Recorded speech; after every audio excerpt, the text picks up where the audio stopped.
Oh yeah, good hair day, and today we're talking about vulnerability, the hardest word to do and say. Ignore the hair because it's kind of out of control. It's a touch Amy Winehouse, but not in a cute way. So I'm a firm believer that we cannot live our most authentic, truthful, limitless lives unless we are willing to live it vulnerably. Vulnerably. That's like a tongue twister. Living vulnerably is living with an open heart, not being afraid to be hurt no matter what. You're just gonna be raw, be real, be open, whatever comes your way, you'll deal with it later. The reason I believe vulnerability is so important is because when we're not living vulnerably, we're living with limits, with blockades, with doors that shut, and we're not willing to go past this point or this point or this point because I might get hurt. The key word in that phrase is might. You're limiting your life because you might get hurt, but you don't even know if we're gonna get hurt. And if we don't even know we're gonna get hurt, why would we even start to limit before it even happens? That just makes no sense. It's kind of like you're preempting the bad, and by preempting the bad, you're putting it out into the world, and the world is gonna bring you the bad. We are what we think. We are what we think. When we think bad, bad comes. When we think good, good comes. When we're just open, we accept what is, and what is will come, and we deal with it as it comes. By dealing with it as it comes, we learn to deal with whatever comes our way and still be okay and know that we're going to be okay no matter what comes our way, that we're strong enough, that we're empowered enough, that we are brave enough to handle anything. That is the true goal, I think, of living a happy, truthful, authentic, limitless life.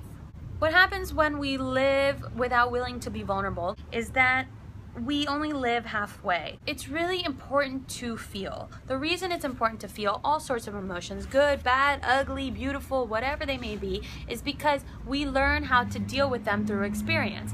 Feelings that don't feel so good, we should just put them away in the closet and shut the door. But it's the opposite. Those are things you want to bring out. You want to keep experiencing them and confronting them until you're strong enough to go into war with them and battle them face to face and not let them win. That's how we learn. We can't be expected to overcome something the first time or the second time or even the 100th time. We have to face these things over and over again. It's the same way like reading, right? When we all learned to read, it wasn't like we just got a piece of paper and we were like, oh, Timmy went to the store and he's so wonderful. And, we had to learn how to read. We had to go through the steps, and that took a while. Learning how to deal with your heart and feelings works the same way. You have to experience it. You have to go through repetition and consistency and hurt and pain sometimes even to overcome them, to understand how to deal with it the next time it comes around. And we're not willing to be vulnerable and live with open hearts, then we never really truly experience those things authentically, and then when they come at us, we freak out and we retreat and we just shut the door.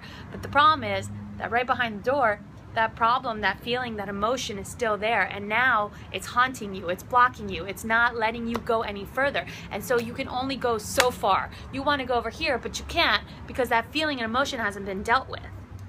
My apologies, I had to relocate. My point is this: when it doesn't feel good, we try to repress it, but the problem will always keep coming up in different ways. It will always resurrect, and eventually you're gonna have to deal with it. If not, it will eat you alive. If we deal with it as it comes, it doesn't become overwhelming and it doesn't grow. As we plant those seeds, if we don't deal with them, they start growing big roots like trees that become really strong and really emotional.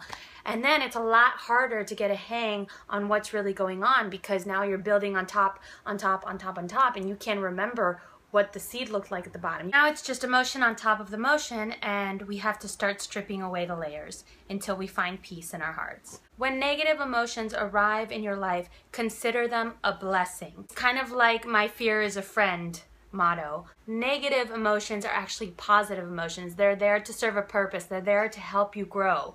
If you accept them open-heartedly and say, I am vulnerable to all of it, then you begin to grow, you begin to build, you begin to know yourself really, really well, so that when these things come up, you don't go into freak out mode. We never want to block. We always want to open all the doors and let everything in and feel everything, and then take it as it comes, chillaxing. Next time a negative emotion comes, try to take it as a positive emotion. Open your heart, let yourself feel, let yourself deal with it, study yourself, know yourself so well that you can handle it the next time it comes around. Open your hearts, live, love, and be free.